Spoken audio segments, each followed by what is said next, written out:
વૈષ્ણવો જે શ્રી ગોકુલેશ, આજે ગુરુ પૂર્ણિમાનો ઉત્સવ છે. સર્વ વૈષ્ણવોને આજના પર્વની વધાઈ. વૈષ્ણવ સત્સંગમાં ગઈકાલે આપણે તામસ સાધન પ્રકરણ એટલે શું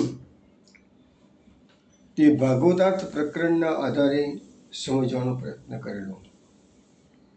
હવે આજે આપણે સુબોધનીજીના આધારે એ તામસ સાધન પ્રકરણને સમજવાનો પ્રયત્ન કરીશું.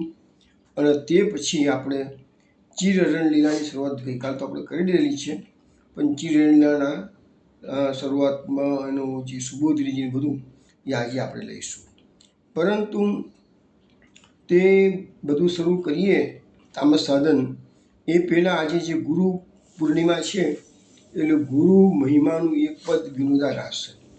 એ વિનોદા એ ગાન પૂરું કરી દેશે ત્યાર પછી હું તમને આજે જે ગુરુ પૂર્ણિમા છે એટલે ગુરુની વંદનાના જે શ્લોકો મેં લખીને મોકલ્યા છે એનું બધાએ સમૂહમાં ગાન કરવાનું છે. જેને ના જોયું હોય એ અત્યારે ખોલીને તમે જોઈ લો વોટ્સઅપ, તો અત્યારે તમને એ બધા શ્લોકો મેં લખ્યા છે અને કયા ગુરુની કઈ રીતે વંદના કરવાની છે એ બધું આજે સમજાવવામાં આવશે.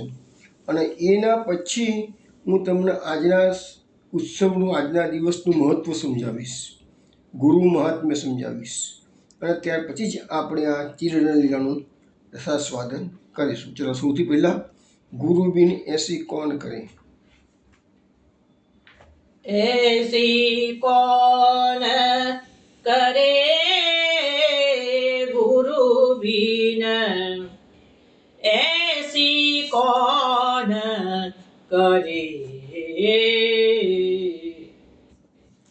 ऐसी कौन करे गुरु बिन, ऐसी कौन करे.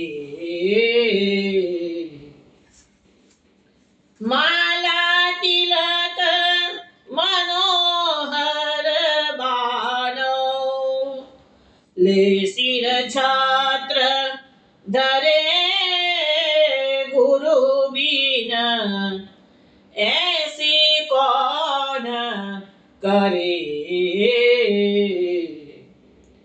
भवसागर ते बूढ़त राखे, दीपक हाथ धरे,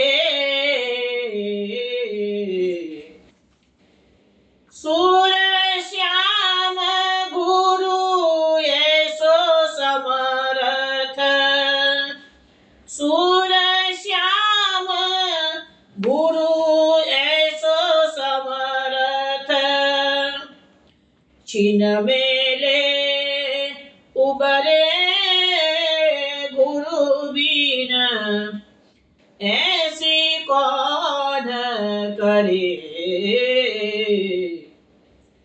ऐसी कौन करे गुरु बिन, ऐसी कौन करे. વૈષ્ણવો આ પદ આપણે સારંગ રાગમાં શ્રવણ કર્યું છે. ગુરુનું મહત્ત્વ, આજે ગુરુ પૂર્ણિમા હોવાથી આ ગુરુનું મહત્ત્વ સમજવા માટે સુરદાસનું આ પદ મેં લીધેલું છે. આજે એમાં સુરદાસજી આપણને સમજાવે છે કે ગુરુ બીનું એસી કોણ કરે, કે ગુરુ વિના આવી કૃપા કોણ કરવાનું હતું કે છે. ગુરુ એટલે કૃપાનો ભંડાર. તો કેવા ગુરુ? માલા તિલક મનોહર બાનો, લે શિર છત્ર ધરે. ગુરુ વૈષ્ણવતાને જે માણસને બીજો જન્મ આપે છે, ગુરુ જ્યારે દીક્ષા આપે છે, આપણી બ્રહ્મસંબંધ દીક્ષા થાય છે ત્યારે બીજો જન્મ જ આપણે જામનગરના સૌજી મોચીના એક્ઝામ્પલમાં બધી વાત સમજી ગયા છીએ. તો ગુરુ એના આવનાર સેવકને માલા પ્રદાન કરે છે. માલાને એને જ્યારે તિલક આપે છે, માલાકને તિલક ધારણ કરાવે છે, એટલે વૈષ્ણવતાનો મનોહર વેશ એ પોતાના સેવકને આપે છે કે છે.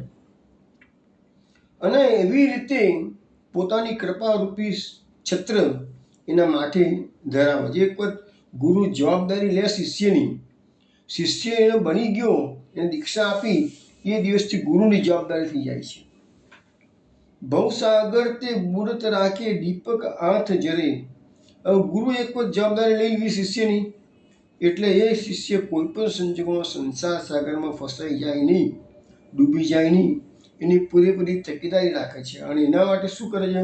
આ સંસાર તો અંધારા કૂવા જેવો છે, તો એ સંસાર અંધારા કૂવાની અંદર ગુરુ જ્ઞાનરૂપી દીપક પોતાના હાથમાં રાખી અને પોતાના સેવકોને સાચો રસ્તો બતાવે છે. સૂરશ્યામ ગુરુ એસો સમર્થ છીનમે લે ઉબરે. હવે કે છે કે સુરદાસજી કે છે આ ગુરુઓ કેવા હોય છે? એકદમ સમર્થ હોય છે. એ ગમે તેવો માણસ તો અગાડે નીચમાં નીચ, પાપીમાં પાપી આવ્યો હોય, પણ જો ગુરુની કૃપા દ્રષ્ટિ થઈ જાય તો એ પરમ પવિત્ર બ્રાહ્મણ બની જાય છે. અને એને જે કૃપા દ્રષ્ટિ થાય એટલે ક્ષણની અંદર જ એનો ભવસાગરમાંથી ઉદ્ધાર કરી શકે. ગુરુનું સામર્થ્ય એવું હોય છે, પણ બધા ગુરુ નથી. એ આપણે આજે ગુરુ મહિમામાં કેટલીક વાતો જોઈશું, એમાં આ બધી વાતો આવશે જ. તો કહેવાનો મતલબ કે ગુરુ બિન જ્ઞાન નહીં. આપણા શાસ્ત્રોએ ગુરુનો મહિમા પોકારીને ઘણો ગાયો છે. એ બધી વસ્તુઓ ગુરુનું સામર્થ્ય બતાવી રહી છે. ચલો હવે આપણે વૈષ્ણવ આ ગુરુનું પદ સમજી ગયા. હવે આજે થોડી વાર પહેલાં મેં કહ્યું એ પ્રમાણે આજે ગુરુ પૂર્ણિમા એટલે કે વ્યાસ પૂર્ણિમા. આજે મહર્ષિ વ્યાસનો જન્મદિવસ થયો છે, ગણાય છે. તો આપણે આજના દિવસમાં આપણા જે ગુરુઓ છે એની એક વંદના કરીએ. અને એના માટેના જે શ્લોકો છે, શાસ્ત્રમાં જાણીતા શ્લોકો છે, એ બધા મેં લખીને મોકલેલા છે. વિનોદા એનું ગાન કરે છે. તમે સાથે સાથે તમારા મોબાઈલમાંથી પ્રિન્ટઆઉટ હતો, પ્રિન્ટઆઉટ મેં લખ્યું હતું, પ્રિન્ટઆઉટ મેસેજ બપોરે મૂક્યું હતું, પ્રિન્ટઆઉટ હાથમાં રાખજો. ના હોય તો ડાયરેક્ટ મોબાઈલમાંથી ફાવતું તો મોબાઈલમાંથી તમે એનો પાઠ કરી લો, પણ જોડે જોડે તમે મોટેથી બોલજો ઘરમાં, મોટેથી. હવે જે વંદના મેં લખી છે ને એ તમને એકદમ શોર્ટમાં સમજાવી દઉં કે સૌથી પહેલાં મેં જગદગુરુ શ્રી કૃષ્ણની વંદના લખી છે. તો કેમ? તો આપણે જે શ્રી કૃષ્ણ ભગવાન છે આખા જગતના ગુરુ છે, એટલે પહેલી વંદના આપણે ભગવાનની કરવાની. આપણા બધાના ગુરુ છે, મુખ્ય ગુરુ, ઓરિજિનલ ગુરુ એ છે.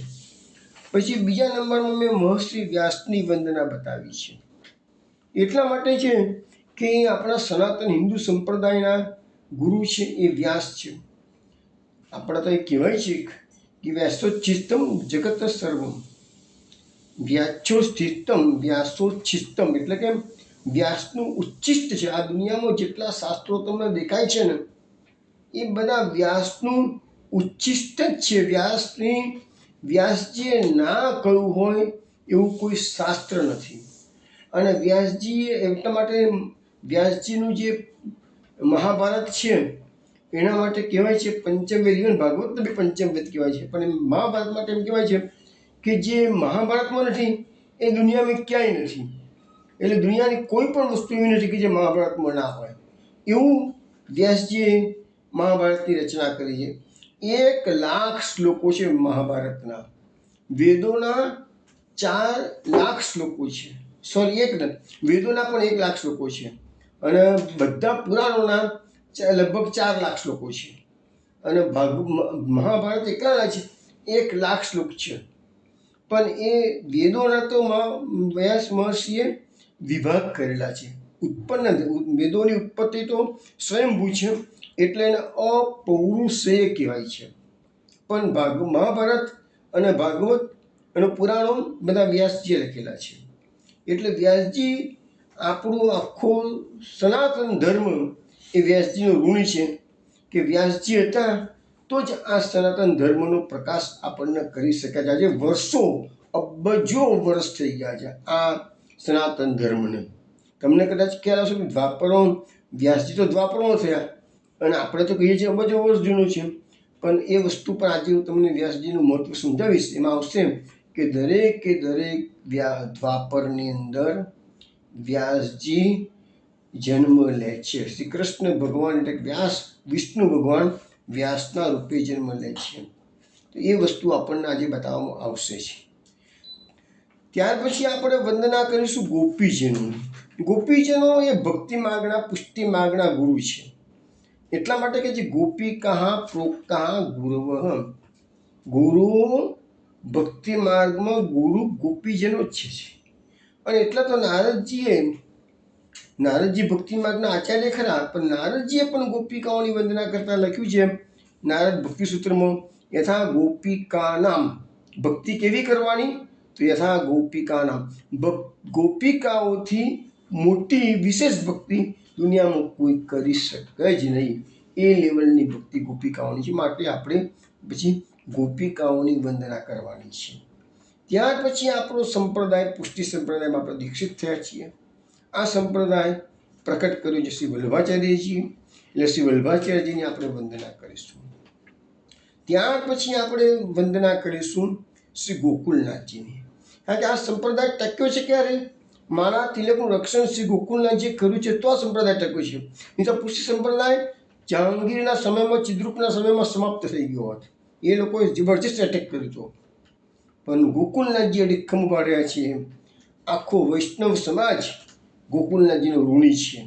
અને આપણે જે આજે માળા તિલક ધારણ કરી શકીએ છીએ એનું કારણ ગોકુલનાથ. એટલે માટે એમની પણ વંદના કરી છે. અને એના પછીની જે વંદના છે એ આપણા દીક્ષા ગુરુ, શિક્ષા ગુરુ, અનેક ગુરુઓ આપણી પાસે હોય તો એની પણ વંદનાના 2 શ્લોકો લીધેલા છે. આવી રીતે વિનોદા ગાન કરે છે. તમે સાથે સાથે બધું ગાન કરો. અને પછી હું તમને ગુરુ મહાત્મ્ય વિશે આજે થોડી વાત કરવાનો છું. જગતગુરુ શ્રી કૃષ્ણની વંદના. વસુદેવમ સુતમ દેવમ કંસચાનૂરમર્દનમ દેવકી પરમાનંદમ કૃષ્ણમ વંદે જગતગુરુમ.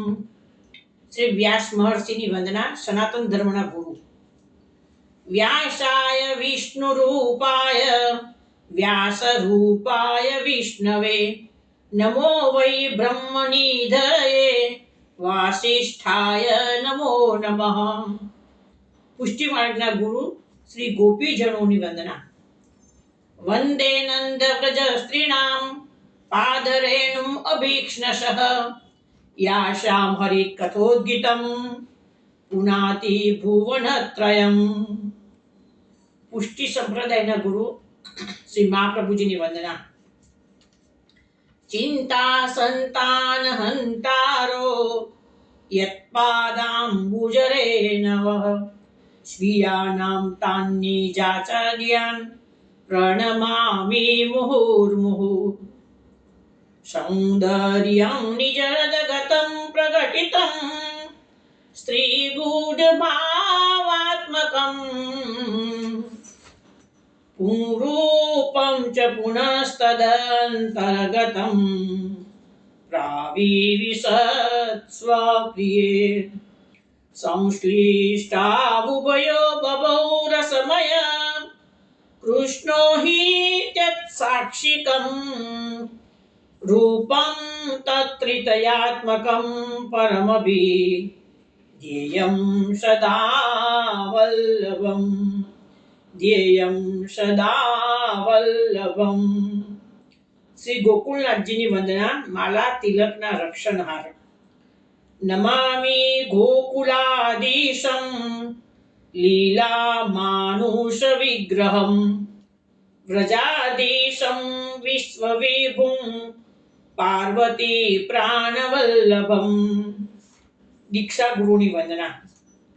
અજ્ઞાનતિમિરાન્ધસ્ય જ્ઞાનાંજનશલાકયા ચક્ષુરુન્મીલિतं येन તસ્मै શ્રી ગુરવે નમઃ.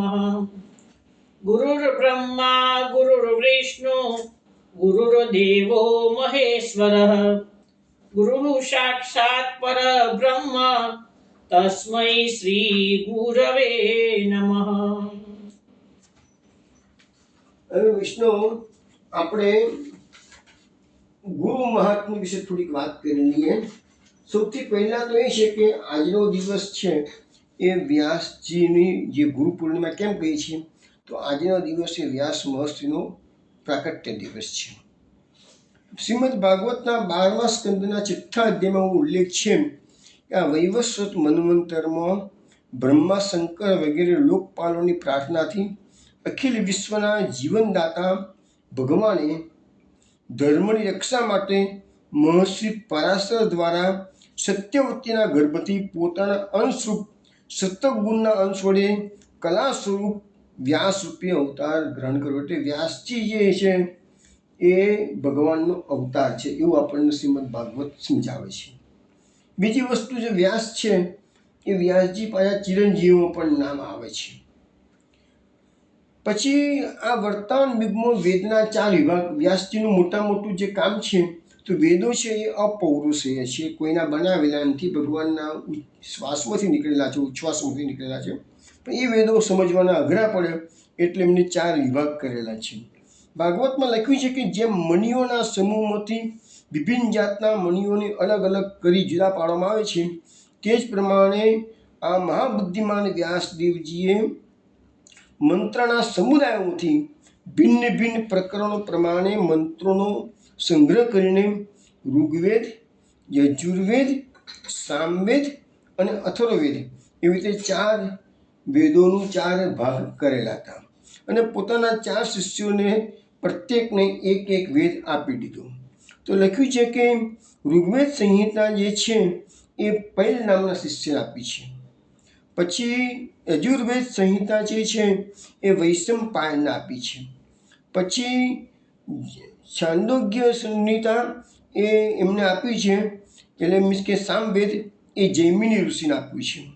અને અથર્વવેદ જે છે ને એમના શિષ્ય સુમંતુને આપ્યું છે. એટલે એવી રીતે વ્યાસ મહર્ષિએ 4 ભાગ કરીને 4 શિષ્યોને એ 4 વેદ વેચી આપ્યા હતા. તો આ વ્યાસજીનું આ કાર્ય છે. એ સિવાય મેં તમને કોઈ પ્રમાણે પુરાણોની રચના, ભાગવતની રચના, મહાભારતની રચના, એ અનેક પ્રકારના શાસ્ત્રો એમને ઉભા કરાય. એટલા માટે તો કહેવાય છે કે વ્યાસનું જે કંઈ બી આ જગતમાં છે એ વ્યાસનું ઉચ્ચિષ્ટ છે.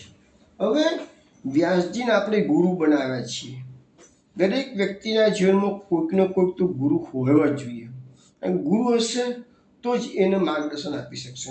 પણ એવા આપણે પહેલાં સમજવા એ પ્રત્યે ગુરુ એટલે શું? ગુરુ બોલ તો કરીએ, આપણે બધા બોલીએ છીએ, પણ ગુરુ એટલે શું? તો સંસ્કૃતમાં એક શ્લોક છે ગુરુનો અર્થ સમજાવવાનો.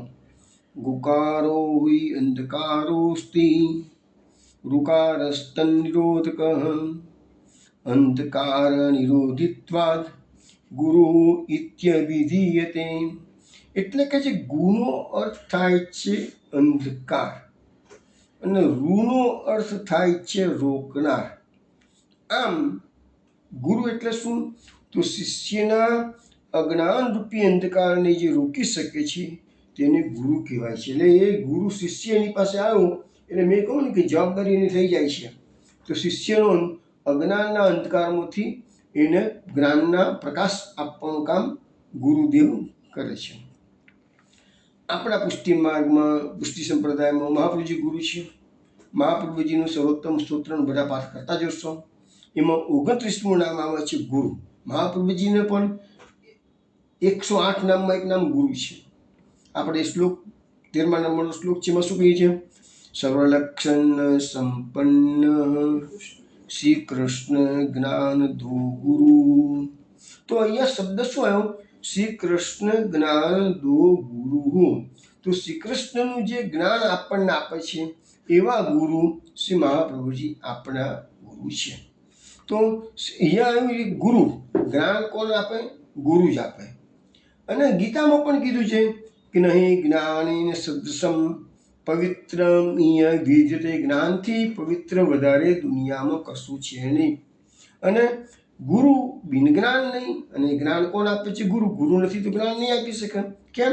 તો જે ગુરુએ ભગવાનના દર્શન કર્યા છે એ જ પોતાના શિષ્યને કહેશે બેટા તું આ માર્ગે જા તો તને કૃષ્ણના દર્શન થશે. પણ ગુરુએ દર્શન કર્યા હોય તો બતાવી શકશે, નહીં તો નહીં બતાવી શકે. હવે એટલા માટે આપણને મહાપ્રભુજી જાણતા હતા ધીરે ધીરે કડીકાળનો પ્રવેશ થવાનો છે. મહાપ્રભુજીના સમયમાં પણ કડીકાળ તો હતો જ, એટલે જ એમને કહ્યું કલૌચ ધર્મિની પાસંદ પ્રચુર્યો કે કૃષ્ણ એ વખતે મહાપ્રભુજી એ વખતે બી કલિયુગ હતો, પણ એમને ખબર હતી કે દિવસે દિવસે કલિકાળનું પ્રબળતા વધતી જાય છે. એટલે એમને હવે આજકાલ જે છે ને એમાં ખોટા ગુરુઓનો રાફડો ફાટ્યો છે. હવે આપણે બધાને ભગવાન શબ્દનો પ્રયોગ તો એટલો બધો કોમન થઈ ગયો છે. જગતગુરુ તો 5 જ થઈ ગયા. એમાં વલ્ભાચાર્યજી છેલ્લા થયા. 5 જ જગતગુરુ છે. પણ તમે જુઓ આજે એવા કેટલાય મહાત્માઓના આગળ જગતગુરુ લખાતું થઈ ગયું છે. પણ હવે શું છે કે સમય એવો છે, કલિકાળ છે, દરેકને મન ભાવે એમ કરી શકે છે.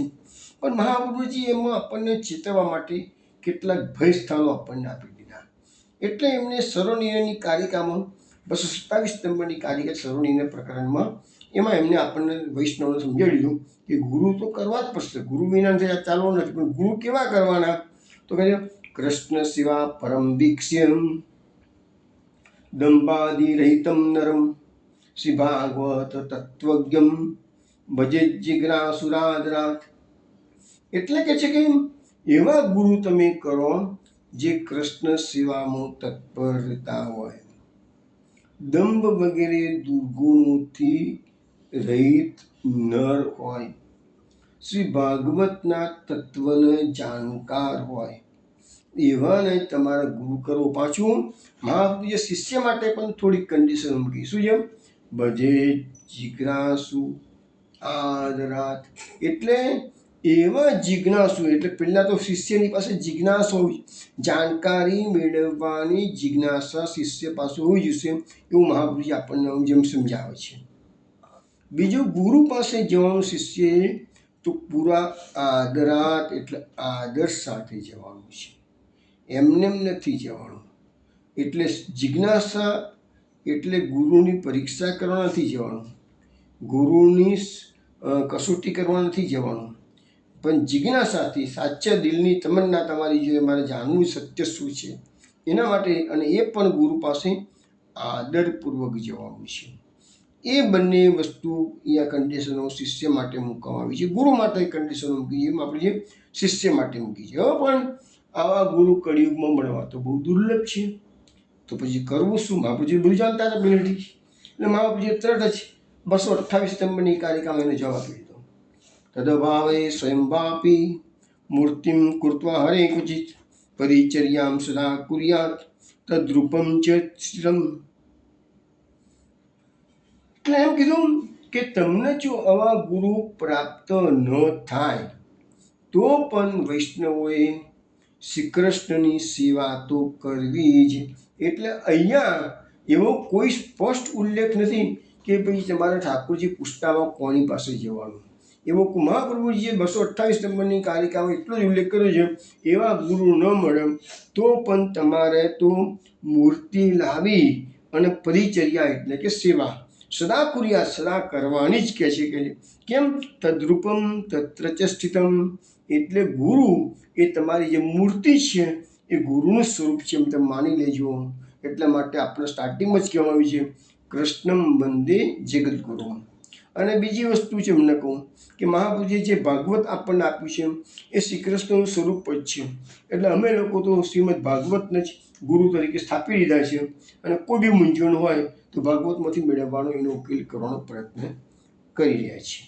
હવે આ બધી વાતો તો આપણને મહાપ્રભુજીએ સમજાવી દીધી. પરંતુ ગીતાકાર શું કહે છે જોઈએ. ગીતાકારે તો જે જિજ્ઞાસુ વૈષ્ણવો છે એને પણ થોડીક મર્યાદાઓ બાંધી છે અને એના લક્ષણો બતાવ્યા છે. એટલું કે એવું નથી કે ગુરુની જ બધા આટલા લક્ષણો હોય છે, શિષ્યના લક્ષણો પણ બતાવ્યા છે ગીતાકારે. ભગવાન શ્રી કૃષ્ણે અર્જુનને ઉપદેશ કર્યો છે. એમાં શું કહે છે? 4થા અધ્યાયના 34મા શ્લોકમાં કહે છે તદ્વિદ્ધિ પ્રણિપાતેન પરિપ્રશ્નેન સેવયા ઉપદેક્ષ્યન્તિ તે જ્ઞાનમ જ્ઞાનીસ્તત્વદર્શિનઃ. ભગવાન શ્રી કૃષ્ણ કહે છે કે અર્જુન, તું જ્ઞાન મેળવવા માટે તત્વદર્શી જ્ઞાનીઓ પાસે જા એની પાસેથી જ તને જ્ઞાન મળી શકે છે. પણ એની પાસે જવાનું કેવી રીતે? યોગ્ય રીતે દંડવત પ્રણામ કરીને, એટલે પ્રણિપ્રાટીને માનપૂર્વક જવાનું છે, એમને આદરપૂર્વક જવાનું છે, એમને અકળાઈને નથી જવાનું. એટલે યોગ્ય રીતે દંડવત પ્રણામ કરીને પછી સેવયા એમની સેવા કરવાની. જ્યારે ગુરુ પાસે જવું પડશે, જ્ઞાન લેવું છે તો સેવા કરવાની. શ્રી કૃષ્ણ ભગવાન જેવા એ પણ ભગવાને પણ સાંદીપની ઋષિના આશ્રમમાં 64 દિવસ રહી સેવા કરી છે. લાકડા કાપવા ગયા છે, આપણે જાણીએ છીએ બધું. અને ભર વરસાદની અંદર આ બધું કર્યું છે કામ ભગવાને. અને 64 દિવસમાં 64 વિદ્યા સંપાદન કરી છે. તો શ્રી કૃષ્ણ ભગવાન આપણને આદર્શ બતાવે છે કે ગુરુકુળમાં રહેવાનું, ગુરુ કરવાનો. તો એમની સેવા કરો. પછી કપટ છોડીને સરળ ભાવે પ્રશ્ન, એટલે શંકા કુશંકા કરીને પ્રશ્ન નહીં પૂછવાના, અને તમારી જિજ્ઞાસા વૃત્તિથી પ્રશ્ન પૂછવાના. અને સરળ ભાવે, એટલે ગુરુને જાણકારી છે કે નહીં, એટલે એક પ્રશ્ન 4 ગુરુ પાસે આપણે લઈ જઈએ અને પછી આપણે પ્રશ્ન કરીએ જો પેલા બધા આવા છે આમ છે, એવું નહીં. એ ના પાડે છે આપણા શાસ્ત્રો, એ આપણું કામ નથી. તો એ સરળ ભાવે પ્રશ્ન પૂછવાનો છે. અને તો એ જ્ઞાની મહાત્માઓ તમને પરમાત્માના પરમ તત્વ જ્ઞાનનો ઉપદેશ કરશે. એટલે અહીંયા ગીતાકારે શિષ્યોની પણ ક્વોલિફિકેશન બતાવી દીધી છે. શિષ્યએ ગુરુ પાસે કેવી રીતે જવું એ આપણને બતાવવામાં આવ્યું છે. હવે આપણે આ ગુરુ શબ્દ પર થોડી વાતો કરી દીધી. હવે આપણે જોઈએ કે આ ગુરુ અને ભગવાન બંનેના સંબંધની પણ કેટલીક વાતો આપણા શાસ્ત્રોમાં કહેવાય. જેમાં એક શબ્દ એવો કે એક શ્લોક એવો આવે છે, યસ્ય દેવે પરા ભક્તિ યથા દેવે તથા ગુરુ. હવે તમારે આપણા શાસ્ત્રો કહે છે કે ગુરુની ભક્તિ કેવી રીતે કરવાની? તો લખ્યું છે કે જેવી રીતે તમે તમારા દેવની ભક્તિ કરો છો એવી રીતે તમારા દેવ માનીને ગુરુદેવની ભક્તિ. એટલા માટે આપણા શાસ્ત્રો આપણને કહે છે આચાર્ય દેવો ભવ. તમારો ભગવાન આચાર્ય છે, ગુરુ છે તમારો ભગવાન છે. અને ગુરુ પ્રસન્ન થતાં જ શિષ્યના હૃદયમાં પ્રકાશ પથરાઈ જાય છે. એટલે ગુરુની કૃપાથી જ શિષ્યને જ્ઞાન પ્રાપ્ત થાય. ડાયરેક્ટ તમે ગુરુ પાસે જશો, ડાયરેક્ટ ભગવાનને મેળવવા પ્રયત્ન કરશો, એ ઘણું જ અઘરું છે.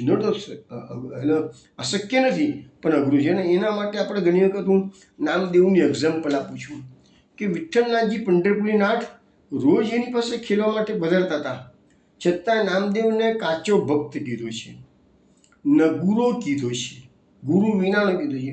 તો વિઠ્ઠલનાથજી જ કીધું છે કે હા ભાઈ તું ગરીબન તમે જગતના નાથ રોજ મારી સાથે ખેલવા આવો છો, તો કહે છે હું કાચો ભક્ત. કે હા કાચો છું. કે કેમ? ગુરુ નથી કર્યા. તો કેમ ગુરુ? તો મારે ગુરુ કોશી જવું છે, ગુરુ કરીને છેવટે પ્રભુને જ પ્રાપ્ત કરવાના છે. તમે તો પ્રાપ્ત થઈ ગયા છો, કારણ કે તો એ ગુરુ તો કરો જ પડશે તારે છે. એટલે પછી પંઢરીનાથ નામદેવને કહે છે તું ફલાણા ગામમાં જા અને વિશ્વભાઈ ખેચરને તારા ગુરુ બનાવ. અને મેં આ બધી વાતો છે ને જ્ઞાનદેવનું ચરિત્ર ઓલરેડી વિવિધ ભક્ત ગાથામાં મૂકી દીધું છે, એમાં બધી વાતો મેં મૂકેલી જ છે. તો કહેવાનો મતલબ શું છે કે આપણા સંપ્રદાય આપણો શાસ્ત્રો આપણને ગુરુનો મહિમા ઘણો બતાવે છે. હવે કબીરજી કાશીમાં થોડા વખત પહેલાં જે થઈ ગયા 500 વર્ષ પહેલાં, એમણે પણ એક સુંદર દોહો લખ્યું છે, ગુરુ ગોવિંદ દોખડે કાકે લાગો પાય, બલિહારી ગુરુ આપને ગોવિંદ દિયો બતાય. આપણા શાસ્ત્રો એમ કહે છે કે ગોવિંદ ભગવાન કરતાં પણ ગુરુનો મહિમા વધારે છે. કેમ? તો ગુરુ છે તો ગોવિંદનો રસ્તો બતાવે છે. આપણે ગોવિંદની પહેચાન કોણ કરાવે? એટલા માટે તો હરિરાજજી મહાપ્રભુજીએ કીધું છે ને કે यह तो मेरे प्राण जीवन धन दान दियो जिन श्री वल्लभ भर. અરે આ સિનાજી બાવા તો મહાપ્રભુજી અમને દાનમાં આપે. જો હરિરાજીના શબ્દો તો કેવા છે કે યહ તો મેરે પ્રાણ જીવન ધન. આ સિનાજી બાવા કેવા છે? મારા પ્રાણથી પ્યાલા છે કે છે. પણ દાન દિયો જીન શ્રી વલ્લભ વર, એટલે વલ્લભ એમને દાનમાં ભગવાન આપેલા છે કે છે. ભગવાનનો સંબંધ ડાયરેક્ટ થઈ શકે નહીં. બ્રહ્મ સંબંધ દીક્ષા આપણે બધાએ લીધેલી છે, પણ વલ્લભ કુળ જ કરાવી શકે છે.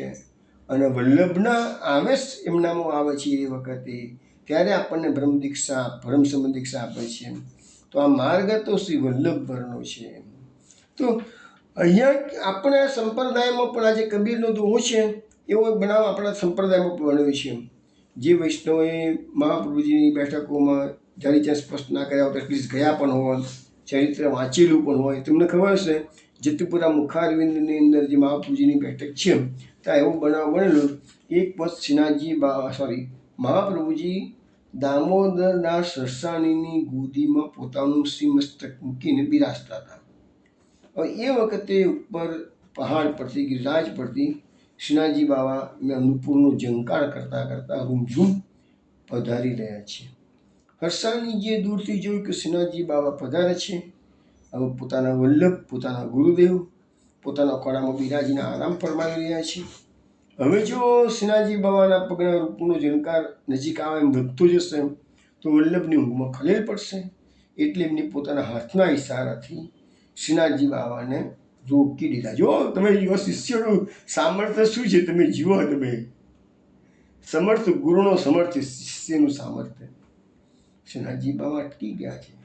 શ્રીનાથજી બાવાએ દામોદર હર્ષાણીએ ના પાડીને તો શ્રીનાથજી બાવા પછી એક ડગલું પણ આગળ વધ્યા નથી. થોડી વાર પછી શ્રી વલ્લભાધીશની આંખો ખુલી છે, જાગૃત થયા, જોયું તો શ્રીનાથજી બાવા દૂર ખાડા ઊભા છે. એટલે વલ્લભે તરત જ કીધું, અરે કૃપાનાથ, અરે પ્રભુ, આપ આટલી દૂર કેમ ઉભા છો, આવો નજીક, કે તમારા સેવકે મને અટકાવી શકે છે. તો હર્ષાની સામે જોયું. હર્ષાની કે ભાઈ આપ કૃપાનાથ બુઢી રહ્યા હતા, આપણી ઊંઘમાં ખલેલ ના પડે એટલે મેં હાથના ઇશારાથી ના પાડી હતી. તો હર્ષાણીને પર થોડો ઠપકો આપ્યો છે. પછી શ્રીનાથજી બાબા નજીક પધાર્યા છે. હર્ષાણીજીનો પક્ષ લીધો છે, એમણે ચેક કર્યું છે, બરાબર છે. કે હર્ષાણીજી એક જ પ્રશ્ન કર્યો કે દાન મોટું કે દાતા મોટું. અત્યારે શ્રીનાથજી બાવા કે દાન દિયો જેને શ્રી વલ્લભ, શ્રીનાથજી બાવા એ દાન છે અને દાતા કોણ છે? શ્રી મહાપ્રભુજી. તો દાતા હતા તો દાન મળ્યું ને, દાતા ના હોય તો દાન કોણ આપત? તો એવી રીતે આપણા ત્યાં ગુરુનો મહિમા કરતાં પણ ગોવિંદના મહિમા કરતાં પણ ગુરુનો મહિમા મોટો કહેવામાં આવેલો છે.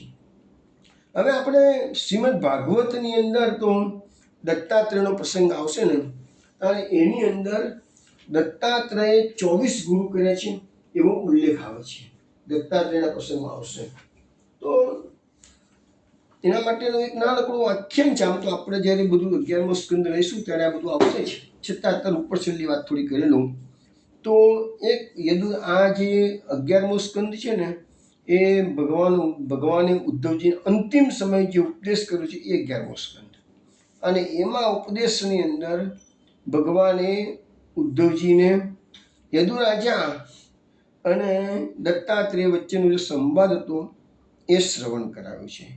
એમાં એવું કીધું છે કે એક વખત યદુરાજાએ જોયું કે એક ત્રિકાલદર્શી તરુણ અવધૂત બ્રાહ્મણ નિર્ભયતાથી જંગલમાં વિચરી રહ્યો છે. અને એવું કહો, આટલો તરુણ છે અને અવધૂત વેશ ધારણ કરેલો છે, એવો કેટલો આનંદમાં છે કે આરામથી ફરી રહ્યો છે. એટલે યદુરાજાએ પૂછ્યું કે પેલા બ્રાહ્મણને, મીન્સ કે અવધૂતને, કે આપ કોઈ કર્મ તો કરતા નથી, તો પછી આટલી બધી પરિપક્વતા આપણામાં ક્યાંથી આવી ગઈ કે છે, આવી બુદ્ધિ ક્યાંથી તમારામાં આવી ગઈ કે છે કે જેના કારણે તમે પરમ પ્રસન્ન દેખાવો છો? કોઈ કર્મ તમે અવધૂત માણસ એટલે કોઈ કર્મ તો કરવાનું નથી, જંગલમાં રહે છે, તો આટલું બધું આનંદ તમને ક્યાંથી પ્રાપ્ત થયો? એવો પ્રશ્ન કર્યો છે.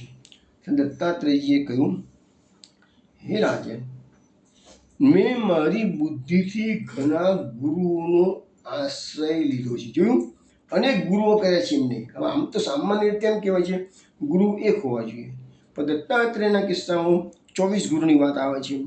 એટલે કહે છે કે એ બધા અલગ અલગ ગુરુઓ પાસેથી અલગ અલગ બોધ ગ્રહણ કરીને હું આ જગતમાં મુક્ત ભાવે ઈચ્છા પ્રમાણે ફરું છું, વિચરણ કરું છું કે છે. તો પૂછ્યું કે કયા કયા ગુરુ કરે છે? તો એનું બહુ વિસ્તૃત વર્ણન ભાગવતમાં ફક્ત હું નામ અત્યારે તમને આપું છું. જે વખતે એ આપણે 11મો અધ્યાય આવશે ત્યારે બધી જ ચર્ચા કયા ગુરુ પાસેથી કેવી શિક્ષા ગ્રહણ કરી છે, કેવી રીતે ગ્રહણ કરી છે, બધી વાતો એ વખતે કરીશું. અત્યારે ખાલી ગુરુઓના નામ જ બોલું છું. પૃથ્વી, વાયુ, આકાશ, જળ, અગ્નિ, ચંદ્રમા, સૂર્ય, કબૂતર, અજગર, સમુદ્ર, પતંગિયું, મધુમાખી, હાથી, મધપુડા લૂંટનાર પારધી, હરણ, માછલી, પિંગલા વેશ્યા, ટીટોડી, બાળક, કુંવારી કન્યા, બાણ બનાવનારો, સર્પ, કરોળિયો અને ભમરી. તો દત્તાત્રેયે આ 24 ગુરુ કર્યા. હવે આ 24 ગુરુ પાસેથી કેવી રીતે શિક્ષણ પ્રાપ્ત કરવું, કયા પાસેથી કયો બોધ લીધો, એનું વિસ્તૃત ચર્ચા ભગવાને ઉદ્ધવજી પાસે કરેલી છે. જુઓ કયો સમય છે, ભગવાનનો અંતિમ સમય છે, સુધામ ગમન જવાનો સમય છે. ને એ સમય આ બધું બતાવી રહ્યા છે ઉદ્ધવજી ઉપદેશમાં. તો તમે વિચાર કરો કે અંતિમ સમય જે ગૂઢ જ્ઞાન આપ્યું છે ને એમાં આ બધી વસ્તુ આવે છે. આપણે એ વખતે એની ડિટેલ્સમાં સ્ટડી કરીશું. અત્યારે આગળ વધીએ છીએ.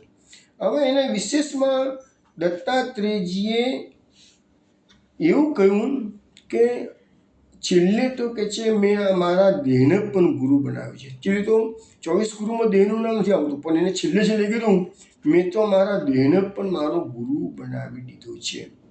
તે મને આ દેહ શું શીખવાડે છે, તો વૈરાગ્ય અને વિવેકનો ઉપદેશ આપે છે. એ કહે છે કે આ દેહ વારંવાર જન્મ છે, વારંવાર મરે છે, અને આ દેહની સાથે સદા સુખ દુઃખ સંકળાયેલા રહે છે. એટલે કે છે કે આ દેહનો મોટો લાભ એ છે કે આ દેહ વળો છે તો જ હું પરમાત્માનું ચિંતન કરી શકું છું. દેહમ, ગીતામાં કહ્યું છે કે દેહમ આદ્યમ ખલુ ધર્મ સાધનમ. આ દેહ છે તો તમે ધર્મનું સાધન કરી શકો છો. દેહ ના હોય તો આ સ્વર્ગના દેવો છે એ લોકોનો મનુષ્ય દેહ નથી, દિવ્ય દેહ છે. એ લોકો ભોગો ભોગવી શકે છે, ભક્તિ કરી શકતા નથી. મનુષ્ય જન્મમાં જ ભક્તિ કરી શકાય છે. એટલે કે છે કે મોટામાં મોટો લાભ એ છે આ દેહનો, હું પરમાત્માનું ચિંતન કરી શકું છું કે છે. એ તો બધા જ જાણે છે કે નિશ્ચિત છે કે આ દેહ એક દિવસ માટીમાં મળી જવાનો છે, અને આ દેહથી તમારે અસંગત થઈ અને આત્મા બહાર નીકળવાનો છે અને કોઈ અજાની જગ્યાએ જવાનું છે. એ બધા જ જાણે છે.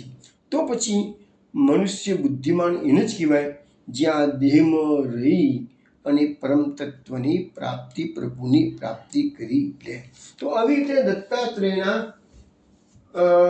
24 ગુરુ વત્તા એક ગુરુ મહાપ્રભુજી, દેહ, એટલાની વાત આપણને શ્રીમદ ભાગવત જણાવે છે. બીજી વસ્તુ છે કે આપણા શાસ્ત્રો આપણને અનેક વસ્તુમાં ચેતવે છે. એક તો પહેલી વસ્તુ એમ કહેવાય છે કે ગુરુ તો ચોક્કસ જરૂરી છે, પણ ગુરુ કરતા પહેલા ખૂબ વિચારો કે કોને ગુરુ કરવા. હવે આપણા શાસ્ત્રો એમ પણ કહે છે કે ગુરુ તમારા કરવાના તમારા હાથમાં નથી. ગુરુ તમારો ભગવાન જ નક્કી કરે છે, અને ગુરુ અગાઉથી નક્કી થઈ ગયેલ હોય છે. ફક્ત સવાલ એ જ છે કે સમર્થ ગુરુ કોને મળે છે, તો અધિકારી શિષ્ય નહીં. એટલે પહેલાં તો શિષ્યએ અધિકારત્વ, એની લાયકાત કેળવવી પડે. જેની ખરેખર પ્રભુ પ્રાપ્તિની ઝંખના હોય, જિજ્ઞાસા હોય, તો પ્રભુ એનો જરૂરથી ગઈકાલે જ મેં સમજાવ્યું આવ્યું, સંકલ્પ તમારું બળ જોરદાર હશે તો પ્રભુ તમને ગુરુને તમારા ઘરે જ મોકલી આપશે. આમાં એક કિસ્સો હું તમને સમજાવું કે વડોદરામાં એક નરહરી શાસ્ત્રીજી થઈ ગયા. એમને નાની ઉંમરથી તાળાવેલી લાગેલી, બહુ મોટા શાસ્ત્રી છે. વડોદરામાં નરહરી શાસ્ત્રી એટલે આપણા પુષ્ટિ માર્ગમાં બહુ મોટું નામ ગણાય.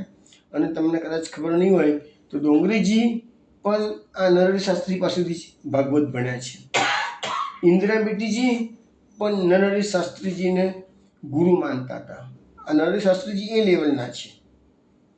અને હજુ થોડા વખત પહેલાંની જ વાત છે, આ બહુ પેલા 50-60 વર્ષ પર જ પહોંચી ગયા છે ભગવાનના ધામમાં. એ શાસ્ત્રીજીને જ્યારે નાની ઉંમર હતી ત્યારે એમને એમ થયું કે મારે પ્રભુ પ્રાપ્તિ કરવી છે, એના માટે ગુરુ તો કરવો જ પડશે. એટલે એક સંત પુરુષની વડોદરા બદરામણીથી એ મળવા ગયા, અને સંત પુરુષને કહે છે કે મારે ગુરુ પ્રાપ્તિ કરવી છે, પહેલાં પ્રભુની પ્રાપ્તિ કરતાં પહેલાં, તો હું કેવી રીતે ગુરુ મેળવું કે છે. તો પેલા સંતે કીધું કે બેટા તું એક કામ કરીને કે છે, તું ગુરુ શબ્દનો 1 કરોડ જપ કર. ગુરુ ગુરુ ગુરુ ગુરુ ગુરુ 1 કરોડ જપ કર કે છે, તો તને ગુરુ મળશે કે છે. પેલે કહે ચાલો અત્યારથી શરૂ કરી દઉં ગુરુ ગુરુ, પણ મને 1 કરોડ જપ કરવાની ગણતરી કરવાની કેવી રીતે કે છે, મને ખબર કેવી રીતે પણ મારે 1 કરોડ જપ પૂરા થયા કે ના થયા કે છે. તાના સંતે જવાબ કહ્યું, બેટા તારા 1 કરોડ જપ પૂરા થશે એટલે ગુરુ તારી પાસે સામે ચાલીને આવીને ઊભા રહેશે. તારે ગુરુને શોધવા જવાની જરૂર પડશે નહીં. અને જ્યારે ગુરુ તને આવશે, બેટા હું તને દીક્ષા આપવા આવ્યો છું, તને માની લેજે કે તારા 1 કરોડ જપ પૂરા થઈ ગયા. આ સત્ય ઘટના વડોદરાની છે. તો આવી રીતે ગુરુ શોધવાના નથી હોતા, ગુરુ કરવાના હોતા નથી, ગુરુ ભગવાન નિશ્ચિત કરેલા હોય છે. પણ આપણા શાસ્ત્રો આપણને ચેતવે છે કે આજકાલ તો જે પ્રકારે બધી પરિસ્થિતિ નિર્માણ થયેલી છે કે બધા ભગતો બધું ઊભા બહુ થઈ ગયેલા છે અને પેપરમાં બધા કિસ્સા આવે જ છે, નાના મોટા કિસ્સાઓ. તો ગુરુ કરતાં પહેલાં 25 વખત વિચારવાનું, અને એક વખત તમે ગુરુ કરી દીધા પછી શંકા કુશંકા નહીં કરવાની. આપણા સાથે બે વસ્તુ આપણને શાસ્ત્ર બતાવે છે.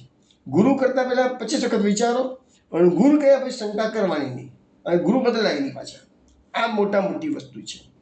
હવે મહાપ્રભુજીએ પોતાના વૈષ્ણવોને ચેતવવા માટે ગેવરવનની બેઠકનું ચરિત્ર ઊભું કર્યું છે. બધાને ખબર જ છે, છતાં એકદમ શોર્ટમાં કહું છું કે ગેવરવનની બેઠકમાં જ્યારે બરસાનામાં આજે પણ ગેવરવનની બેઠક છે. ખૂબ રળિયામણી સુંદર પહાડની વચ્ચે જગા છે, આજે પણ છે. દાનગઢ, માનગઢ, મોરકુટી, ખૂબ વિલાસગઢ, આ બધી સુંદર સુંદર મોરકુટીની બધી સરસ જગાઓ છે. અને એ બધાની વચ્ચે જ આ મહાપ્રભુજી બિરાજતા હતા. ગેવરવનની બેઠક છે. જ્યારે મહાપ્રભુજી સેવકો સાથે પધાર્યા, તાના અજગર એને કીડીઓ તાનતી હતી, અને મહાપ્રભુજી પોતાનું ચરણ છોટ્યું, અજગરનો ઉદ્ધાર થયો, કીડીઓનો ઉદ્ધાર થયો. સેવકો એને દિવ્ય દ્રષ્ટિ મળી, જોયું તો બધા વિમાનો બેસી વૈકુંઠ ગમન કરે છે. બધાએ પૂછ્યું, કૃપાનાથ આ શું ચરિત્ર છે? ત્યારે મહાપ્રભુજીએ કીધું કે આ અજગર પૂર્વજન્મમાં વંદરાવનનો મહંત હતો, અને આ બધી કીડીઓ હતી ને એ બધી એમની સેવક સેવિકાઓ હતી કે છે. એ સેવક સેવિકાઓનું દ્રવ્ય લઈ અને પેલા મહંતે તાગડધીના કર્યા, ભોગ ભોગવ્યા, પણ આ લોકોને કલ્યાણનો માર્ગ બતાવ્યો નથી. એને પરિસ્થિતિમાં શું થઈ કે મહંત બન્યો અજગર, અને કીડીઓ સેવક સેવિકાઓ એ બધી કીડીઓ બની. એટલે તાણા છે ને ચટકા મારે છે, તે સાલા અમારું દ્રવ્ય લીધું અને અમારો ઉદ્ધારનો માર્ગ ના કર્યો, અમારી આ દશા થઈ. તો એવી રીતે જે લોકો ખોટી જગ્યાએ ફસાઈ ગયેલા છે એના માટે આપણે કહેવામાં આવે છે ને કે લોભી ગુરુ, લાલચી ચેલા, દોનો નરક મેં ઠેલમ ઠેલા. એટલે એક વસ્તુ છે કે બધા ગુરુ સમર્થ નથી હોતા. એ તો તમારે નક્કી ભગવાનની કૃપા હોય તો જ તમને આ વસ્તુ સાચી મળે. નહીં તો પછી મહાપ્રભુજીએ કીધું જે પ્રમાણે એમ ગુરુ કર્યા વગર પણ ઘરમાં સેવા તો કરવી જ. અને બીજી વસ્તુ છે કે આપણા શાસ્ત્રો એમ કહે છે કે જો ખોટો ગુરુ કર્યો છે તો ઓંધળાના દોર તો શું અલગ થાય? અલ્ટિમેટલી ખાડામાં પડે કે ના પડે? એક આંધળું બીજા આંધળાને કહે કે મેં રસ્તો જોઈતો ચાલ તમારી આગળ પકડ, હું તને લઈ જઉં છું. તો પેલો આંધળું બીજા આંધળાને ક્યાં લઈ જાય? ખાડા પર નાખે ને. તો આ દશા થવાની શક્યતા છે. એટલે આ બધી વસ્તુઓ આપણને શાસ્ત્રો બધી રીતની આપણને ચેતવે છે. એટલે બેસ્ટ રસ્તો એક જ છે કે મહાપ્રભુજી એ જ આપણા ગુરુ છે. શ્રી મહાપ્રભુજી ગુરુ મારા હૃદયમાં બિરાજો મારા હૃદયમાં બિરાજો રે. શ્રી વલ્લભલાલજી ગુરુ મારા હૃદયમાં બિરાજો. એવું આપણને ગાતા હતા પેલા, મારી મધર બહુ ખાસ ગાતી હતી. બીજું, આ જગતગુરુ વલ્લભાચાર્યજી જગતગુરુ કહેવાય છે. જગતગુરુ કેમ કહેવાય છે એ પણ આપણે સમજી લીધા છે. તો એમ કહેવાય છે કે આપણા સનાતન સંપ્રદાયમાં વ્યાસ મહર્ષિ બ્રહ્મસૂત્રો લખેલા છે. એ બ્રહ્મસૂત્રો પર જેને ટીકા કરી છે, વિવેચન લખેલું છે, એ જ જગતગુરુની પદવી પ્રાપ્ત કરી શકે. તો એવા આપણા સનાતન સંપ્રદાયમાં 5 જગતગુરુઓ થઈ ગયા. સૌથી પહેલાં તો વ્યાસ મહર્ષિના બ્રહ્મસૂત્ર પર શંકરાચાર્યજીએ શાંકર ભાષ્ય લખ્યું છે. એટલે શંકરાચાર્યજીને પણ આદિ જગતગુરુ કહેવાય છે. આદિ શંકરાચાર્યને, અત્યારના શંકરાચાર્ય નહીં, આદિ શંકરાચાર્યને. ત્યાર પછી આવી ગયા છે નિમ્બાર્કાચાર્ય, એને પણ જગતગુરુ કહેવાય. રામાનુજાચાર્ય, મધ્વાચાર્ય, અને છેલ્લે 500 વર્ષ પહેલાં શ્રી વલ્લભાચાર્ય થયા. આ 5 આપણા સનાતન સંપ્રદાયમાં 5 જગતગુરુ કહેવાય છે. એ સિવાયના કોઈ બી જગતગુરુનું ટાઇટલ તમે વાંચો તો તો સમજી લેવાનું એ પોતાની રીતે બની ગયેલા છે. બાકી જગતગુરુની ટાઇટલ આપણા સનાતન સંપ્રદાયની અંદર પાછી જ કહેવાય છે, કોઈ છઠ્ઠો જગતગુરુ છે જ નહીં. પછી બીજી વસ્તુ એ છે કે આપણે વાત તો મૂળ વ્યાસ મહર્ષિની આજે કરી રહ્યા છીએ. તો વ્યાસ મહર્ષિ, અત્યારે જે વ્યાસ મહર્ષિએ આ બધા શાસ્ત્રોની રચના કરી છે ને, એમનું નામ છે દ્વૈપાયન વ્યાસ. દ્વૈપાયન વ્યાસ. હકીકતમાં વસ્તુ સ્થિતિ એવી છે કે આપણા શાસ્ત્રો, પર્ટિક્યુલરલી વિષ્ણુ પુરાણમાં એવો ઉલ્લેખ છે કે દરેક ચતુર્યુગના અંતે વેદોનો લોપ થઈ જાય છે. હવે આપણો કળિયુગ અત્યારે ચાલે છે. કળિયુગના અત્યારે 5000 વર્ષ છે. 4,32,000 વર્ષનું આયુષ્ય કળિયુગનું છે. અને આ કળિયુગ પૂરો થશે એટલે સતયુગની સ્થાપના થશે. હવે એ વખતે આ બધા વેદો છે ને, અત્યારે જ વેદો લુપ્ત થવા મળે છે. તો એ વખતની તમે ક્યાં, અત્યારે જુઓ વેદો તો કોઈના ઘરમાં તો નથી નહીં, પણ જેના પાસે છે ને એને પણ એક શ્લોક નથી વેદોનો આવડતો. આજે તો મોટાભાગના લોકોને ગીતાનો કે ભાગવતનો એક શ્લોક નથી આવડતો. ગીતા ભાગવત તો ઘણું ઇઝી છે એની સામે. તો આ પોઝિશન છે આપણી બધાની. તો લખ્યું છે કે જ્યારે વેદોનો લોપ થઈ જશે તે વખતે સપ્તર્ષિગણ જે દેવલોકમાં છે એ બધા પૃથ્વી પર અવતાર ધારણ કરી અને સતયુગમાં પછી એ બધા વેદો ફરીથી પ્રકટ થશે અને એનો પ્રચાર કરશે. વેદો તો ઉચ્છ્વાસમાં પ્રકટ થયા જ છે, પણ હવે સતયુગ શરૂ થશે અને એ વેદોનો પ્રચાર એવું કરે છે. કોણ? સપ્તર્ષિઓ. પરંતુ પછી શું થશે કે પછી દરેકે દરેક દ્વાપરમાં, અત્યારે આપણું જે કળિયુગ ચાલે છે અને અમનો જે દ્વાપર ગયો એમાં ભગવાન શ્રી કૃષ્ણનું પ્રાકટ્ય થયું હતું. તો એ ભગવાન શ્રી કૃષ્ણનું પ્રાકટ્ય 28મા દ્વાપરમાં થયું. અત્યારે આ જે મન્વંતર, વૈવસ્વત મન્વંતર ચાલે છે, એ વૈવસ્વત મન્વંતરની 71 ચતુર્યુગી સુધી એને રહેવાનું છે. પછી આ મન્વંતર પૂરો થઈ જશે. તો આ વૈવસ્વત મન્વંતરની 71 ચતુર્યુગીમાંથી અત્યારે 28મી ચતુર્યુગી ચાલી રહી છે. 28મી ચતુર્યુગીમાં દરેકે દરેક દ્વાપરમાં વ્યાસજીનો જન્મ થાય છે. એટલે અત્યારે આ દ્વાપર યુગમાં ભગવાન વ્યાસ, ભગવાન વિષ્ણુ એ વ્યાસ રૂપે જન્મ લે છે. અને એ જ વ્યાસ વેદોના અનેક દરેક વખતે આવે છે. વેદો લુપ્ત થઈ જાય. હમણાં થોડી પહેલાં જોયું ને કે કળિયુગ આવે એટલે વેદો લુપ્ત થવાના, પાછા સતયુગ આવે એટલે વેદો પ્રકટ કરવાના, અને દ્વાપર આવશે એટલે વ્યાસ મહર્ષિ એના અનેક વિભાગ કરી શકે છે. તો લખ્યું છે કે આ વૈવસ્વત મન્વંતરના દરેક દ્વાપરમાં, અત્યાર સુધીમાં 28 દ્વાપર ગયા. તો 28 વખત વેદોના 28 વખત વેદો લુપ્ત થયા, 28 વખત વેદોના વિભાગ કર્યા. તો 28 વ્યાસોનું જે વિવરણ છે ને એ આમાં વિષ્ણુ પુરાણમાં આપેલું છે. એટલે હવે લખ્યું છે એમાં કે પહેલા દ્વાપરમાં સ્વયં બ્રહ્માજી વ્યાસ બન્યા હતા અને વેદોનો વિભાગ કર્યા. બીજા દ્વાપરમાં વેદ વ્યાસ પ્રજાપતિ થયા. ત્રીજા દ્વાપરમાં શુક્રાચાર્યજી, જો શુક્રાચાર્યજી પણ વેદ વ્યાસ થયા છે. ચોથામાં બૃહસ્પતિ વેદ વ્યાસ થયા. પાંચમામાં સૂર્ય થયા. છઠ્ઠામાં ભગવાન મૃત્યુ પણ વેદ વ્યાસ થયા છે કે છે. સાતમા દ્વાપરમાં વેદ વ્યાસ ઇન્દ્ર થયા. આઠમામાં વશિષ્ઠ થયા. નવમામાં શાશ્વત થયા. 10મામાં ત્રિધામા થયા. 11મામાં ત્રિશિખ. 12મામાં ભરદ્વાજ.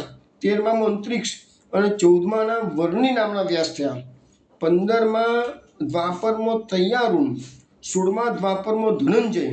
17મા દ્વાપરમાં ઋતંજય અને પછી 18માં જય નામના વ્યાસ થયા. ત્યાર પછી 19મા વ્યાસ ભારદ્વાજ થયા. ભારદ્વાજ પછી ગૌતમ વ્યાસ થયા. ગૌતમ પછી જે વ્યાસ થયા તે હરિયાત્મા કહેવાય છે. હરિયાત્મા પછી વાજસ્રવા મુનિ વ્યાસ થયા અને તેના પછી તૃણબિંદુ વેદ વ્યાસ થયા. તેમના પછી ભૃગુવંશી વૃક્ષ વ્યાસ થયા જે વાલ્મીકી કહેવાયા. ત્યાર પછી મારા પિતા શક્તિ થયા અને પછી હું થયો. એમ કરી અને આ 28 વ્યાસ છે તેમાં મારા પછી જાતુકર્ણ વ્યાસ થયા અને પછી આ કૃષ્ણ દ્વૈપાયન, આ 28 વ્યાસ થયા હતા. એટલે છેલ્લે જે અત્યારે નાના તબક્કે જે વ્યાસ થયેલા છે એ કૃષ્ણ દ્વૈપાયન. દ્વૈપાયન શબ્દ કેમ આવ્યો છે કે દ્વીપમાં એમનો જ્યારે પરાશર અને સત્યવતી, સત્યવતીના ગર્ભથી જન્મ થયો વ્યાસજીનો એ દ્વીપ પર થયો છે, માટે એને દ્વીપ પર થયું, માટે એનું નામ પડ્યું છે દ્વૈપાયન. અને હવે પછી જે મન્વંતર આવશે એ મન્વંતરની અંદર મન્વંતરની હવે પછી જે દ્વાપર આવશે એટલે 29મો એ દ્વાપર આવશે.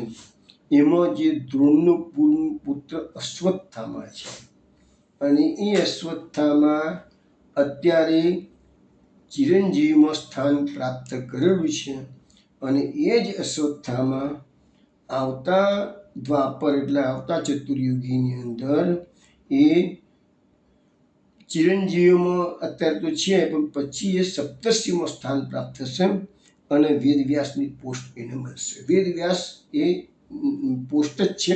દરેક વખતે વેદવ્યાસ અલગ વ્યક્તિ થાય. આપણે 28 વેદવ્યાસના નામ મેં તમને જણાવ્યા અને 29મા વેદવ્યાસ જે થવાના છે એ અશ્વત્થામા થવાના છે. એ વાત પણ મેં તમને આખી સમજાવી દીધી. તો વૈષ્ણવ આ રીતે આખી મેં આજે વ્યાસજીનો પ્રાકટ્ય દિવસ છે એટલે આપણે વ્યાસજીની આખી વાત આજે સમજી લીધી. હવે આપણે મૂળ તો વાત કરવાની છે 22મા અધ્યાયમાં ચિરહરણ લીલા છે. તો હવે ચિરહરણ લીલાનું શરૂઆત આપણે કરી દઈએ. હવે ગઈકાલે મેં તમને બધાને ભાગવતાર્થ પ્રકરણના આધારે એનું મહત્વ સમજાવ્યું હતું. તામસ સાધન પ્રકરણ કોને કહેવાય. આજે હું તમને સુબોધનીજીના આધારે એ સમજાવું છું કે તામસ સાધન પ્રકરણ માટે મહાપ્રભુજીએ સુબોધનીજીમાં કઈ કારિકાઓ લખી છે, શું એંગલ છે, અને ત્યાર પછી જ આપણે ભાગવતના શ્લોકો શરૂ કરીશું. પહેલી કારિકા છે મહાપ્રભુજીની સુબોધનીજીની. અત સપ્તભિ અધ્યાય નિરોધોત્ર નિરૂપ્યતે ઉત્તમ ફલ પર્યંતો વિદ્યા નિર્ણય પૂર્વક. એટલે કે છે મહાપ્રભુજી કે તામસ સાધન પ્રકરણમાં 7 અધ્યાયથી વિદ્યાના નિર્ણયપૂર્વક ફળ પ્રાપ્તિ સુધીના ઉત્તમ નિરોધનું નિરૂપણ કરવામાં આવ્યું છે. અહીંયા શું છે? સાધન અને એના પછી ફળ. એ પછી ફળ 7 અધ્યાય પછી આવશે. તો ત્યાં સુધીમાં પૂરેપૂરો નિરોધ ભક્તોનો થઈ જશે. દસમ સ્કંદમાં એટલે નિરોધ લીલા. નિરોધ 3 પ્રકારનો છે. આ વાત પણ આપણે ભાગવતાર્થ પ્રકરણના અંદર સમજી ચૂક્યા છીએ. પ્રેમાત્મક નિરોધનું વર્ણન તામસ પરમાણુમાં જોયું. મધ્યમ આસક્ત્યાત્મક નિરોધનું વર્ણન તામસ પ્રમેયમાં જોયું. અને ઉત્તમ વ્યસનાત્મક નિરોધનું વર્ણન આ તામસ સાધન પ્રકરણમાં કહેવામાં આવશે.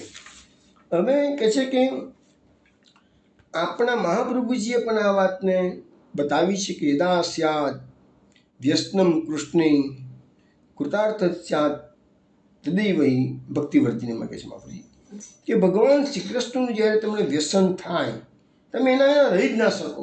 કૃષ્ણની વાતો કર્યા વગર રહી જ ના શકો. કૃષ્ણ જ મારું સર્વસ્વ છે એ મગજમાં દઢ થઈ જ જવું જોઈશે.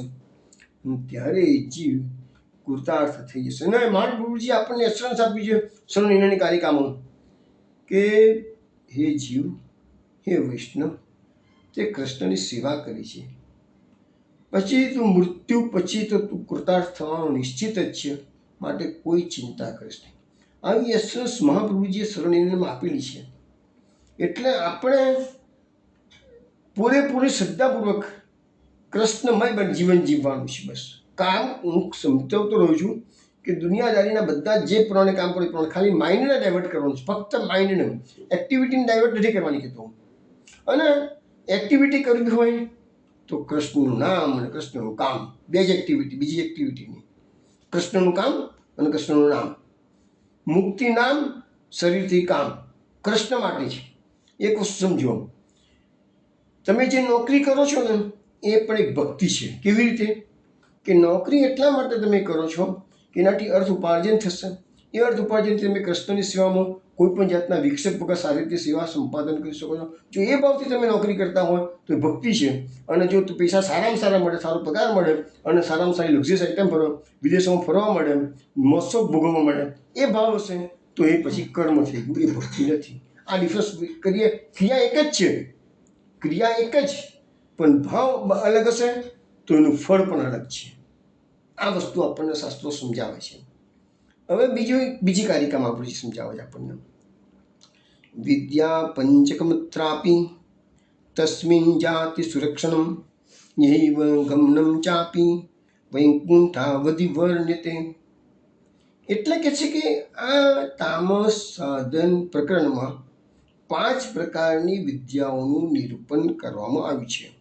અને એ વિદ્યાઓ સિદ્ધ થયા પછી દેવતાઓનું દર્શન અને વૈકુંઠ ગમનની વાત કરવામાં આવશે. તમે જુઓ ને 28મો અધ્યાય આપણે જ્યારે અત્યારે આપણે 22મો અધ્યાય શરૂ કરીએ છીએ અને આ વૈકુંઠ ગમનની વાત આવે છે કયામાં?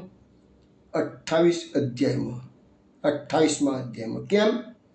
28મા અધ્યાયમાં નંદરાયજી જ્યારે સ્નાન કરવા માટે અડધી રાતે ગયા છે, વરુણના સેવકો પકડી ગયા છે, એટલે નંદરાયજીને વરુણ લોકમાં લઈ ગયા છે. ભગવાનને છોડાવવા માટે વરુણ લોકમાં જવું પડે છે. એ વખતે શ્રી કૃષ્ણનું જે પૂજન વરુણ દેવતા કરે છે, નંદરાયજી જુએ છે. નંદરાયજીને ખબર છે, અરે મારો છોકરો, આ મારો બાળક, એને આટલો મોટો વરુણ દેવ ઊભો થઈને નમસ્કાર કરે છે, પોતાના સિંહાસનમાં બિરાજે છે, બધા ષોડશોપચાર વિધિની એની પૂજા વિધિ કરે છે. નંદરાયજીને મહાત્મ્ય જ્ઞાન થાય છે કે અરે કૃષ્ણ કોણ છે. અને પછી પાછા પૃથ્વી પર પાછા અહીં આવી જાય છે. એટલે એમને બધા વ્રજવાસીઓ જીદ કરે છે, લાલા અમને પણ તારું વૈકુંઠ બતાવ કે છે, અમને પણ વૈકુંઠ બતાવ. તો એ વાત અહીંયા કરવામાં આવે છે. વૈકુંઠ સુધી ગમન, બધા વ્રજવાસીઓને વૈકુંઠ સુધી ગમન કરે છે. ભગવાનની લીલા બધાને જીવતે જીવ વૈકુંઠમાં લઈ જાય ને પાછા લઈ આવે છે. હજુ તમને કોઈ એવા અવતાર નથી થયા ભગવાનના કે જેની અંદર પોતાના ભક્તોને આટલે સુધી લઈને બી પાછા આવ્યા. ગયા પાછા નથી આવતા. આ તો લઈ બી ગયા, દર્શન કરાયા બી ખરા અને પાછા લાયા બી ખરા. તો એ વાત આપણે 28મા અધ્યાયમાં એટલે અહીંયા લખ્યું છે કે 5 વિદ્યાઓનું નિરૂપણ થશે, પછી તમને દેવતાઓના પણ દર્શન થાય અને વૈકુંઠ સુધીના ગમનની પણ વાત થાય. હવે તમને ખબર છે વૈષ્ણવો, જ્યારે ધ્રુવજીને નારદજીએ ઉપદેશ કર્યો ઓમ નમો ભગવતે વાસુદેવાય અને કહ્યું કે તું મધુવનમાં જા, જમુનાજીના કિનારે તપ કર અને તને પ્રભુની પ્રાપ્તિ થશે. એ વખતે ભાગવતમાં ઉલ્લેખ છે કે જે લોકો સતત 7 દિવસ રાત્રિ સુધી ઓમ નમો ભગવતે વાસુદેવાય મંત્રનો જપ કરે છે તેને આકાશમાં વિચરતા દેવોના દર્શન થાય છે. ભાગવતમાં આવો ઉલ્લેખ છે. આકાશમાં વિચરતા દેવો, આકાશમાં દેવો વિચરી રહ્યા હોય છે. અને એ દેવો કેમ વિચરી રહ્યા હોય છે? જે દેવો છે સ્વર્ગના દેવો, એ તેમનો વિહાર કરવા માટે વિચરી રહ્યા હોય છે. પણ ભગવાનના પાર્ષદો જે વિચરતા હોય છે ને એટલા માટે કે ભગવાનના ભક્તો કોઈ પૃથ્વી પર જન્મ લઈને આવ્યા હોય અને કોઈ કષ્ટમાં હોય તો એ પાર્ષદો એનું નિરાકરણ લાવે છે. ભગવાનને ડિસ્ટર્બ કરવાના નહીં. ભગવાન તો તત્સુખની ભાવના છે પુષ્ટિ માર્ગમાં, એટલે ભગવાનની પાસે આપણે એવી માગણી કરવાની જ નહીં. પણ ભગવાનના સેવકો, ભગવાનના પાર્ષદો સતત ફરતા રહે છે અને કોઈ પણ પ્રકારનું કષ્ટ ભગવાનના ભક્તને પડવા દેતા નથી. એ ભગવાને એ લોકોને સોંપેલું છે કાર્ય.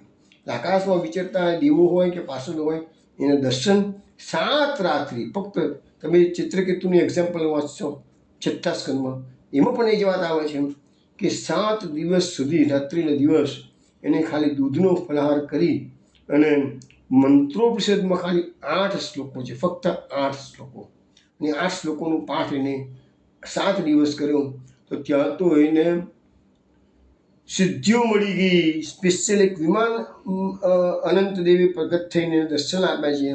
એક વિમાન આપી દીધું છે, વિદ્યાધરોનો અધિપતિ એને બનાવી દીધું છે. એને કીધું આ વિમાનથી આખા બ્રહ્માંડમાં, ખાલી ભારતમાં નહીં આખા બ્રહ્માંડમાં તેને જેવો તો જે કહે છે તો બધું ફરી શકે છે કોઈ પણ પ્રકારના વિસા વગર.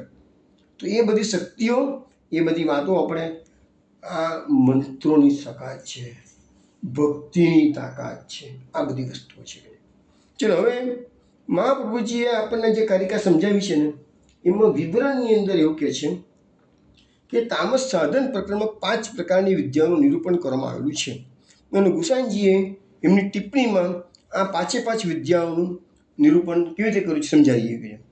તો લખે છે એક તો જો પહેલાં પેલું હતું સાક્ષાત સેવા અસંભવ હોય ત્યારે પરંપરાથી પણ ભગવાનની સેવા કરવી. એટલે એનો અર્થ હતો કે અત્યારે કળિયુગ ચાલે છે, ભગવાનનું પ્રાકટ્ય નથી. જ્યારે ભગવાન દ્વાપરમાં ભગવાન હાજર હતા ત્યારે તો એમની સેવા જાતે વૈષ્ણવ કરી શકતા હતા. ભગવાનનું નાનું મોટું કોઈ પણ જે કાર્ય હાથ જોડીને ઊભા રહીને તત્પર રહે, પ્રભુ આજ્ઞા કરો.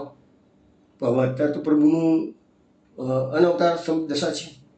તો એ વખતે ભગવાનની જે પરંપરા હતી, એટલે આપણી જે કૃષ્ણ સેવાની મૂર્તિ કે ચિત્ર જે હોય એ પરંપરાથી સેવા કરવાની.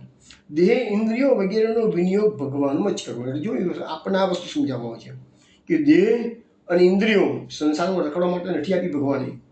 એ પોતાના સ્વાર્થ માટેનો ઉપયોગ ના કરશો, ભોગવા માટે ના કરશો, બરાબર છે, પણ એનો ઉપયોગ ખાલી ભગવાનની સેવામાં જ લગાવો. તો આ એક વિદ્યા બતાવી.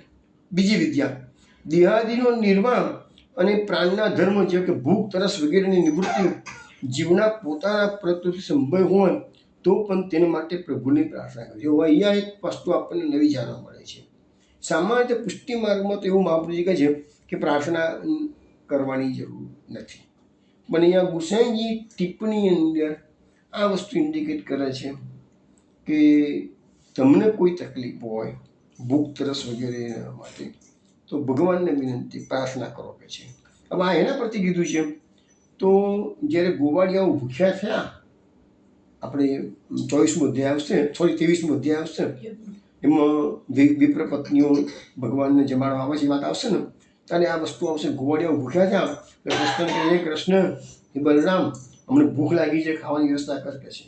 એટલે અહીંયા ગુસાઈજીએ આ વસ્તુ હવે ટિપ્પણીમાં લખી છે કે છે. પણ બીજા કોઈને પ્રાર્થના નહીં કરવાની. ભગવાન સિવાય તમારી કોઈ રિક્વાયરમેન્ટ હોય તો ભગવાનને કહો. એ વસ્તુ એકદમ એક્સ્ટ્રા ઓર્ડિનરી ઉત્તમ તો નથી જ, પણ છતાંય તમે બીજા દેવોની પ્રાર્થના કરો તો મહાદેવ પાસે, માતા પાસે, હનુમાનજી પાસે, તો એ ના ચાલે. એ તો પુષ્ટિ માર્ગમાં ટોટલી વર્જ્ય છે. તો પ્રભુ લોકમાં અલૌકિક કરતા નથી કે છે. ભગવત પ્રાપ્ત કરવામાં અનુગ્રહ નિયામક છે, શાસ્ત્રીય સાધન નહીં. હવે પછી ત્રીજી વિદ્યા આવશે. તો બીજાનું ભજન કરવું નહીં, પરંપરાથી ચાલતો આવેલો ધર્મ પણ ભગવદ ઈચ્છા હોત જ. અને ત્રીજી વિદ્યા એટલે હવે અહીંયા જે વાત કરી ગઈ એમ એ ઇન્દ્રિયાગ, એટલે નંદરાયજી વગેરે ઇન્દ્રિયાગ કરતા હતા. એટલે એ કહે છે પરંપરાથી ભલે તમે કરતા હો, ભગવાન ના પાડી નહીં કરવાની, એટલે આપણને પણ એ વસ્તુ બતાવવામાં આવે છે, એને અન્યાશ્રય કહેવાય કે છે. એટલે એ ત્રીજી વિદ્યા થઈ. ચોથા વિદ્યાની અંદર સર્વ અવસ્થામાં હરિની સેવા કરવી. એટલે જ્યારે ઇન્દ્રએ મુસળધાર વરસાદ વરસાવ્યો ત્યારે બધા વ્રજવાસીઓએ બીજા કોઈની ઉપાસના નથી કરી, પણ સીધા શ્રી કૃષ્ણની શરણાગતિ કરી. માટે ગુસાઈજી આપણને બતાવે છે કે સર્વ અવસ્થામાં ગમે તે તકલીફ પડે પણ હરિની સેવા કરવાની. ભગવાન અક્લિષ્ટ કર્મ છે, એટલે કોઈને ક્લેશ થાય એવું કર્મ કરતા નથી.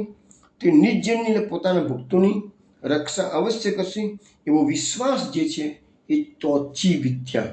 અને પાંચમી વિદ્યામાં શું કહે છે? ભગવાનના મહાત્માપૂર્વક ભગવાનમાં પરમ સ્નેહ અને ભક્તો સર્વથી શ્રેષ્ઠ છે એવું જ્ઞાન, એ પાંચમી વિદ્યા. તો આ પાંચમી વિદ્યા એમ કરીને તામસ સાધન પ્રકરણમાં 5 પ્રકારની વિદ્યા છે. હવે આપણે આવતીકાલે નહીં, હવે આવતા સોમવારે રાત્રે 8 વાગે મળીશું. તાના મહાપ્રભુજીની એક બીજી કારિકા છે, એમાં 5 પ્રકારના કર્મ બતાવ્યા છે. પછી જ આપણે આ અધ્યાયમાં પ્રવેશ કરીશું. ત્યાં સુધીની અંદર પેલા મહાપ્રભુજીનો આખો એંગલ છે ને તામસ સાધનનો, એ સમજીવાનો પ્રયત્ન કરીશું. પછી આપણે વાત કરીશું. હવે આવતા સોમવારે રાત્રે 8 વાગે ફરીથી પાછા આપણે મળીશું. ત્યાં સુધી જય જય શ્રી ગોકુલેશ.